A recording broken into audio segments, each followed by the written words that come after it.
Hello दोस्त, स्वागत है आप लोगों का आपके अपने और हमारे YouTube channel new star coaching centre पर। तो चलिए, ये तीसरा सेट है हिंदी का क्लास 12 का, इंटरनेट द्वारा जारी किया गया मॉडल पेपर और बहुत ही निकट है आप लोगों का एग्जाम। तो ध्यानपूर्वक देखिएगा और पाँचों सेट देखने के बाद आपका एक भी ऑब्जेक्टिव छूटने वाला नहीं है। तो चलिए आप लोग ध्यान से देखिए, क्वेश्चन आंसर हम करा रहे हैं। तो पहला क्वेश्चन है, बातचीत शीर्षक निबंध के निबंधाकार कौन है? तो बालकृष्ण भट्ट साहब। बातचीत के माध्यम से बालकृष्ण भट्ट क्या बतलाना चाहते हैं? तो बातचीत की शैली। लहना सिंह किस पद पर था? तो जमादार। लहना सिंह की मृत्यु किसके गोद में हुई? तो वजीरा सिंह की गोद में। प्रजा सोशलिस्ट पार्टी का गठन कब हुआ था? तो इसका राइट आंसर 1952 में। अगला देखेंगे हम लोग, जयप्रकाश नारायण को भारत रत्न की उपाधि कब दी गई? तो 1998, यानी मरणोपरांत पर, मरने के बाद। ठीक है। प्रेमचंद कौन थे? कथाकार थे, कथा सम्राट थे। दिनकर का जन्म कब हुआ? तो 23 सितंबर 1908 को। तिनकठिया प्रथा का संबंध किससे है? तो नील खेती से। ठीक है। पंडई नदी कहाँ तक जाती है? तो भिखना थोरी तक। इनमें से कौन सी रचना तुलसी की है? तो इसका राइट आंसर हो जाएगा विनय पत्रिका। इनमें से कौन सी रचना तुलसी की नहीं है? तो इनमें से राधा स्तुति। और अगला देखेंगे, पाठ्य पुस्तक में संकलित तुलसी के पद तुलसीदास की कृति से लिए गए हैं। तो विनय के पद से। मानस की रचना कब हुई थी? तो इसका राइट आंसर हो जाएगा सख्त 1631 में। ध्रुव स्वामिनी कैसी कृति है? तो नाटक है। देवी प्रसाद साहू जयशंकर प्रसाद के कौन थे? पिता थे। उषा शीर्षक कविता के कवि कौन है? शमशेर बहादुर सिंह। चुका भी नहीं हूँ मैं के रचयिता कौन है? तो शमशेर बहादुर सिंह। दीवार में एक खिड़की रहती थी के रचनाकार कौन है? तो विनोद कुमार शुक्ला। अगला देखेंगे, अशोक वाजपेयी का जन्म कब हुआ? तो 16 जनवरी 1941 को। और डो का उच्चारण स्थान क्या है? तो सॉरी, डो नहीं, अंगो का, तो मुर्दा, और यहाँ पे अंगो होगा। ठीक है, याद रखिएगा। अगला है, अध्यापक शब्द का स्त्रीलिंग रूप क्या होगा? तो इसका राइट आंसर अध्यापिका। निम्नलिखित में कौन सा शब्द जातिवाचक संज्ञा है? तो इसका राइट आंसर हो जाएगा आप लोगों का घोड़ा।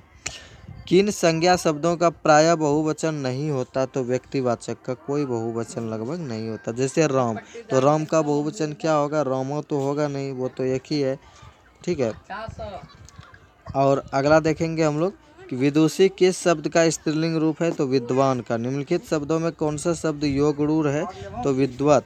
उसके बाद है, निम्नलिखित शब्दों में कौन सा शब्द यौगिक है? तो विद्यालय। उसके बाद है, निम्नलिखित शब्दों में कौन सा शब्द रूढ़ है? तो पानी। योगदान कैसा शब्द है? तो यौगिक। निम्नलिखित शब्दों में कौन सा शब्द रूढ़ है? तो इसका राइट आंसर हो जाएगा आप लोगों का माला। चलिए अगला देखेंगे, निम्नलिखित में कौन सा शब्द शुद्ध है? तो प्रादुर्भाव। और उसके बाद है, निम्नलिखित में कौन सा शब्द शुद्ध है? तो अनुग्रहित। कौन सा शब्द इसमें शुद्ध है? तो पढ़ने के बाद पता चलेगा अंतर्निहित। और ये जितना वो शुद्ध शुद्ध देख रहे हैं, इसे ध्यान से देखिएगा, इन्हीं में से कोई आएगा एक दो को। ठीक है। निम्नलिखित में कौन सा शब्द शुद्ध है? तो आपका हो जाएगा ये सामुदायिक। ठीक है। अगला देखेंगे हम लोग, निम्न में किस शब्द की वर्तनी शुद्ध है? तो पुनर्विचार। परोपकारी शब्द का वर्तनी में हिज्जत लगा के देखिए कौन सा सही है। परोपकारी शब्द का विपरीतार्थक शब्द होगा उपकारी। राजा का विपरीतार्थक शब्द होगा प्रजा। अगला देखेंगे, आध्यात्मिक शब्द का विपरीतार्थक शब्द क्या होगा? तो भौतिक। आरोहण का विलोम शब्द क्या होगा? तो अवरोहण। उच्छ्वास का विपरीतार्थक शब्द क्या होगा? तो निश्वास। भुवन शब्द का सही अर्थ क्या होता है? तो जगत। सर्ग शब्द का सही अर्थ क्या होता है? तो अध्याय। और उसके बाद निम्नलिखित में कौन सा विकल्प सही सुमेलित करता है? तो सती, यानी सदी, सती सदी। ठीक है। और उसके बाद अगला हम लोग देखेंगे, चलिए अगला क्वेश्चन है हम लोगों का, कौन सा विकल्प सही सुमेलित है? तो सबलाश। कौन सा विकल्प सही सुमेलित है? तो सूरवीर। अयम शब्द का सही अर्थ क्या होगा? तो लोहा। अवलंबक शब्द का सही अर्थ क्या होगा? तो सहारा। ठीक है। अपेक्षा का सही अर्थ क्या होगा? तो इच्छा। अपेक्षा का सही अर्थ क्या होता है दोस्तों? इच्छा।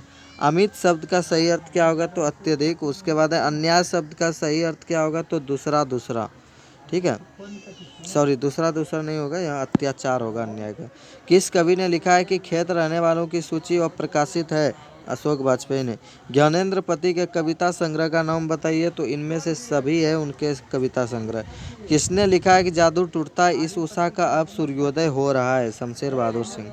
मुक्तिबोध के कविता संग्रह का नाम बताइए? तो इनमें से सभी उनके कविता संग्रह है। उसके बाद है किस पाठ में आया किसकी विजय हुई सेना की कि नागरिकों की, तो हार जीत में।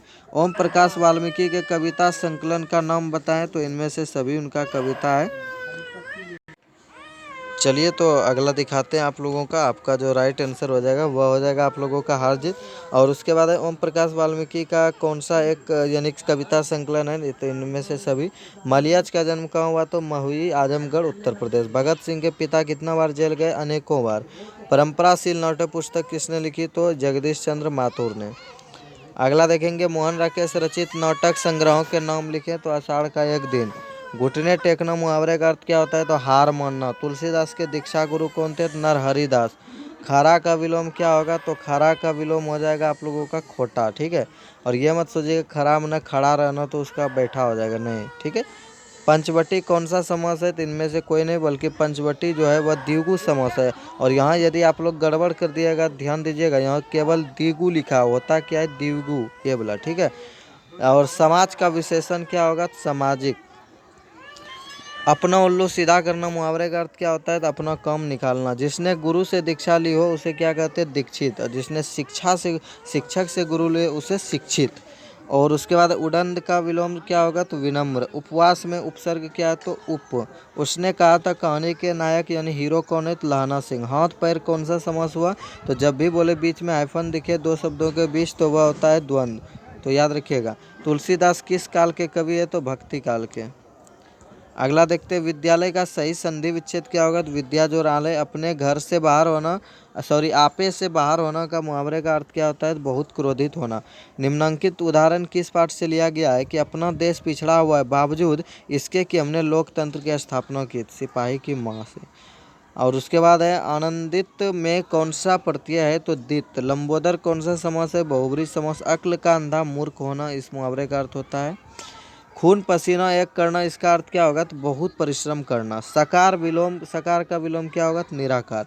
निश्चय का संधि विच्छेद क्या होगा, तो निह जोर चय होगा। ठीक है, याद रखिएगा निह जोर चय, यहाँ पे विसर्ग नहीं है, तो इनमें से कोई नहीं होगा। लेकिन जैसे ही देखिएगा विसर्ग है, निह जोर चय है, तो वहाँ मारिएगा आप लोग। ठीक है। अगला भूषण किस काल के कवि माने जाते हैं, तो रीति काल के। देवता का पर्यायवाची शब्द क्या होगा, देव।